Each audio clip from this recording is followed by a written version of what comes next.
Hey folks, Mark here at RC Planes, Copters and Trucks. This is part 2 of my FPV setup install for my V950 helicopter there. I love that copter. And I also in part 1, I do start off, before I get into the FPV setup, I do start off with some setup suggestions that have worked extremely well for me to turn this V950 from a moderately good helicopter to, in my opinion, a sensational helicopter. Sensational. Okay, so where we left off is I was unpacking this new setup. Okay, so there it is unpacked. All right, and to reiterate, this is the AKK brand, 2.8 millimeter 800 TV line, PAL/NT. I forget what that means, but that means European and American.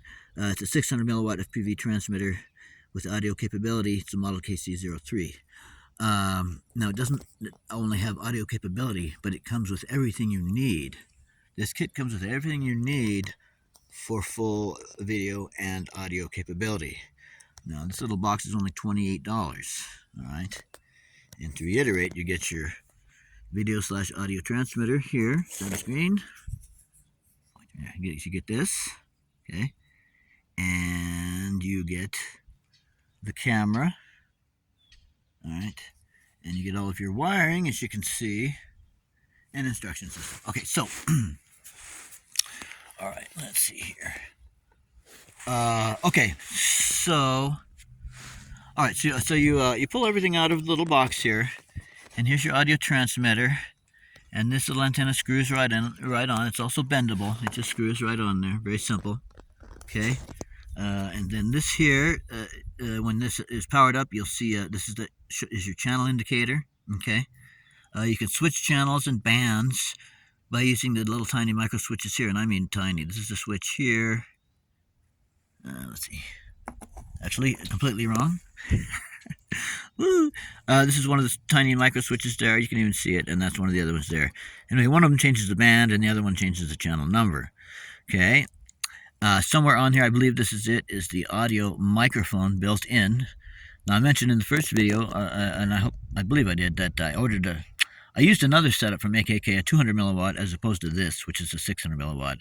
And it said with audio when I bought it, but it didn't say that you have to buy a separate microphone, right? And I think I did mention in my first video, it was really, didn't work. It was a pain and to deal with, and the microphone ended up not working.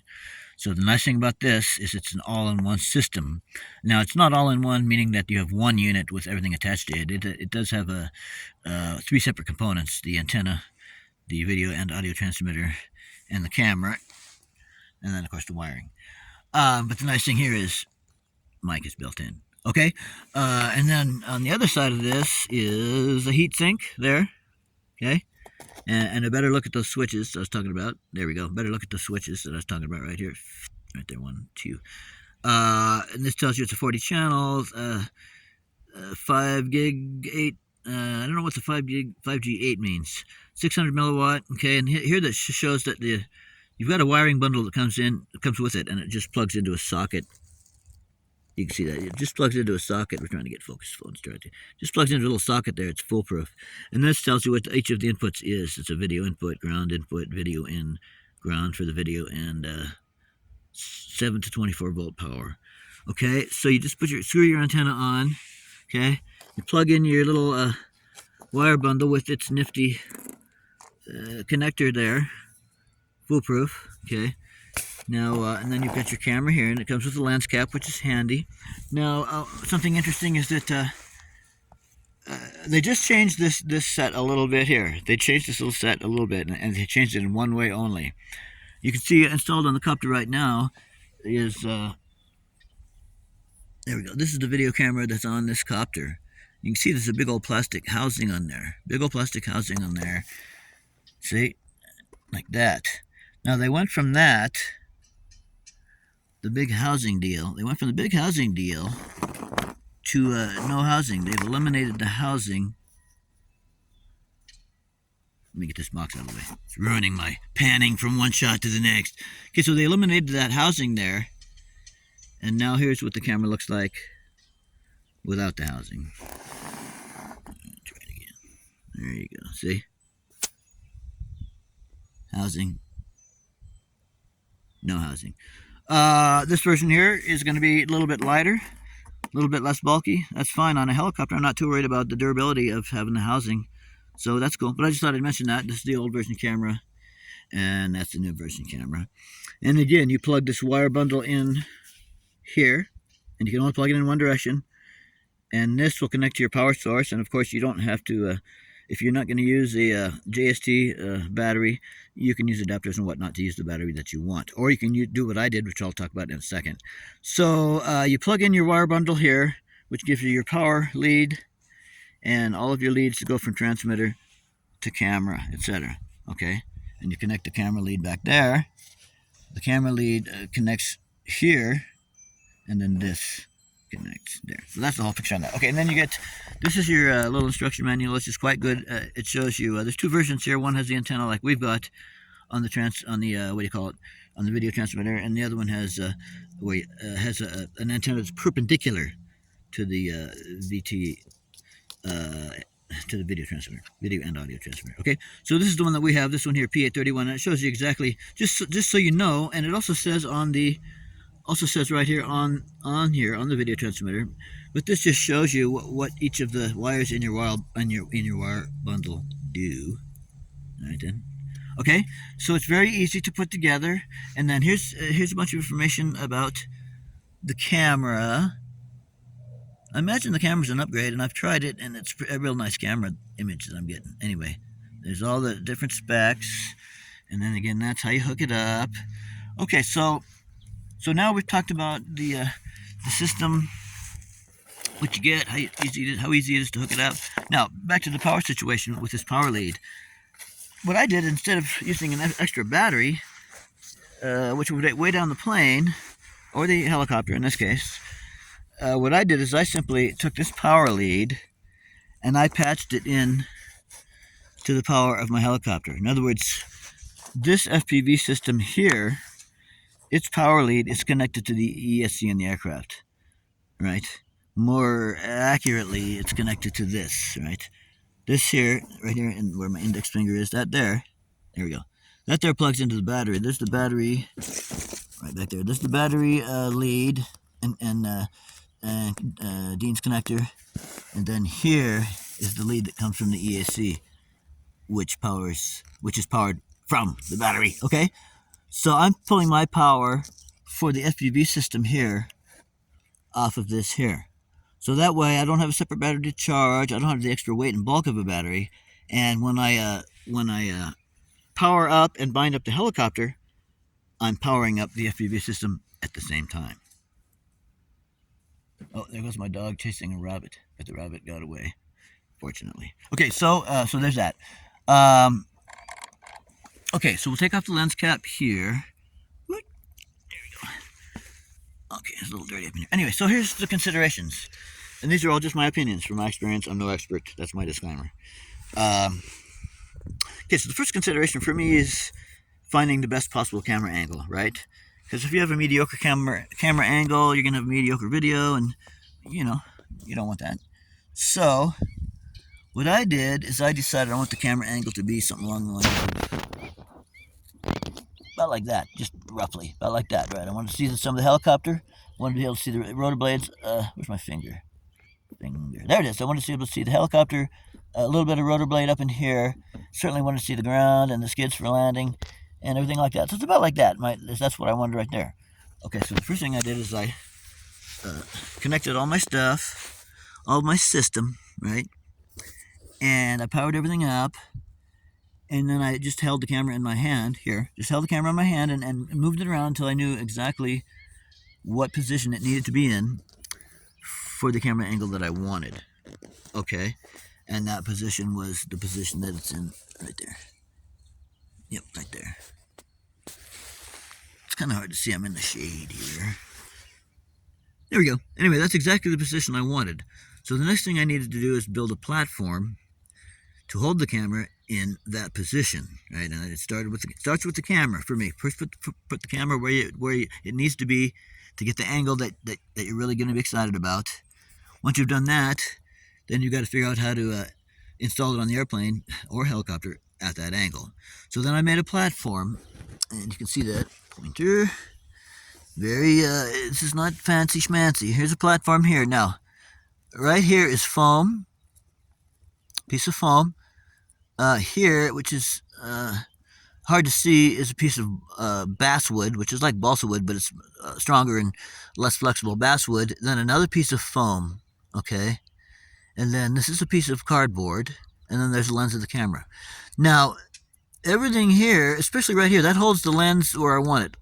Up and down, that holds the lens exactly where I want it, positions it exactly where I want it, and keeps it there, okay? And then this, all of this here obviously is a platform for the camera to be installed on. And the reason there's all this foam, and this is what I've experienced, is that when you mount an FPV system to a helicopter, if the camera is too tightly mounted to the helicopter airframe, you're going to get some of that vibration in your videos that the airframe gets, right? You don't want airframe vibration to be shaking up your video because it doesn't look good. So what you do is you mount this camera not too tight and not too loose.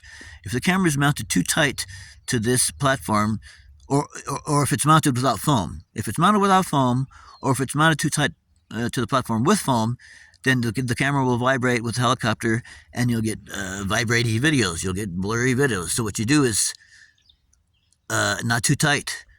If you go loose on this, the foam will dampen the vibration. If you go too tight, if you mount the camera too tightly to the foam / basswood platform, then you'll get the vibration because it's too tight and you're not getting enough dampening. So don't mount it too tight. That way you'll get dampening, and you can just experiment. Do a video with your setup, and if you're getting jiggly a video, then loosen up your mount until you find the happy medium between. And if it's too loosely mounted, well, you get vibration from that too. So you find that happy medium where it's mounted tightly enough to hold the camera steady and keep it from coming off or whatever, but not so tightly as to compress all this foam and reduce your dampening. Okay, I think I've explained that into the wall. Okay, so there's that. So then after you get the platform built, which is going to put your camera in the desired position, and once you get your platform built with your foam and your basswood to hold the camera for dampening, then the CG situation happens. Okay, so you've got your camera mounted here where it needs to be for your view that you want, and you've got it on a platform to hold it to the helicopter, and you've got your tightness of install of the camera onto the mount done in such a way that you get vibration dampening. So you've done that, okay, and your forward to back position of the camera and platform is determined by your camera angle, right? You want this camera angle, so that's where it's got to be. Forward to back is where it is now, okay? And so you do that. So then you've got your video transmitter over here. So what you're going to do next, at least this is what I did. Now we've got this is, okay, the video camera is outward, right? Is outward from the helicopter. Let's look at it like this. By the way, this green dot is to tell me this helicopter is ready to fly. Okay, so there's the video camera and the platform, video transmitter, and antenna. So once the camera was installed where it needed to be, the weight of the camera was going to make the helicopter weight to the port side, to the left side, right? Furthermore, the camera was going to make the helicopter a little bit tail heavy. So ideally, I wanted to install the video transmitter stuff as far forward as I could, and the antenna as well. All right. So what I did to make up for the weight on the left of the helicopter, I put the video transmitter and antenna in just a spot left to right, so that when I hold up the helicopter and balance the CG, right, and I'll do this will be an approximation, but when I hold it like this, the helicopter's balanced left to right. See, we got the big old camera on there with housing, got the video transmitter, got the antenna, but the antenna and the video transmitter are installed right where they need to be to give us level CG left to right. Now, when we come to forward to back, little bit different story when we come, and I'm putting my fingers on the little screws underneath the rotor blades. Now you can see here we've got a lot of tail heaviness. Whoa! It's hard to see with the shadow of my hand in there, but we've got a lot of tail heaviness, quite a bit. Okay, so there's nothing I could do about the tail heaviness. First of all, okay, first thing I did is I made sure that the battery was installed, and this is an aftermarket battery, by the way, and an upgrade, a big-time upgrade battery. But here it is. So I made sure the battery was mounted all the way forward as far as it was possible to use battery position to any extent I could to offset the tail heaviness from my platform, my camera, my video transmitter, and especially my antenna. And the reason the antenna is so far back instead of forward is this is where it needs to be for optimum transmission of my video and audio signal to the ground station. Okay, that's why that's got to be there. Again, you're putting an FPV system on here, so you got to make things the best for the FPV system, in my opinion. And then you set up your CG and the various things to compensate for where the camera and transmitter need to be so that you'll fly fantastic. Okay, so where was that? Oh yeah. So okay. So I couldn't move the camera and the platform and the VTX any more forward to offset the tail heaviness, and I could not move the battery any more forward. It was already as far forward as it could go. So in that situation, what you do, or what I did, was I straighten that out using trim, right? Using trim. So my transmitter, since the copter's a bit tail heavy, right? It's easy to trim that out using the left stick trim, maybe 4 or 5 clicks or so. It's not a whole bunch. It's not a huge whole bunch, but it's